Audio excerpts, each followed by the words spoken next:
One simple thing. Today we're exploring one simple thing to make our junk journaling easier by creating a page without words. Today we're letting the imagery, the beauty of the images that are on our page, texture, and everything to shape our story. And we're just going to do that on this page here that I've already cut out that would fit inside my journal. And we're going to use this page. So this is one of the background pages that is available in my new kit, the Celebrating the Journey kit. And what we're going to do is we're going to ink some purple around the edges, just lightly, to make it dimensional a little bit. So we're going to do that. And then I've got some new Distress Oxide purple spray. It's called Wilted Violet. And we're going to add that in the background. So, and make sure that you have the lid on when you shake it. Just let you know, if you don't, it will come out everywhere. All right, so I'm just going to give it a spritz or two. And it's really pretty. It dries fast, but it is really, really pretty. And that will be in the background of our whole look. And then we're going to take some Solar Spray Golden Hour and put it on top once we have everything on there. So the whole thing about not adding words is to let the page speak for itself without adding the words.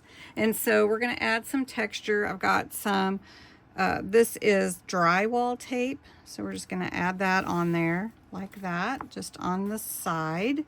And then I have my window with, you can see the hearts coming out the window. And so we're going to add this, and we're going to make this actually a pocket. So we're going to put it down so that a tag or something could be put in it. So I'm just going to do 3 sides here. We're going to put it at the bottom like that. Then I'm going to take one of the ephemera. This is the books and coffee. So it, you know, it's like being reflective, thinking about everything. And then the passage of time, which is my clock here. And we're going to add a little bit of cheesecloth. We'll just do it up here on the top. We'll add the cheesecloth first, and then we'll add the watch or clock. It's actually a stopwatch or one of those pocket watches. Okay, so we'll add that way. Then I can put a tag in here. I don't have my tag made yet, but I'm going to take Solar Spray Golden Hour and spray it on top, and it will add like a pearlescent gold warm touch to it. And you'll start to see that show up. All right, and there it is. And so I'm going to let this be the page. And then when I want to come back to it and add some words or add a tag, then it's ready for that. And it's just a simple page, but it does speak for itself. Anyway, thanks so much for watching. Give it a try, and I will talk to you again in the next video.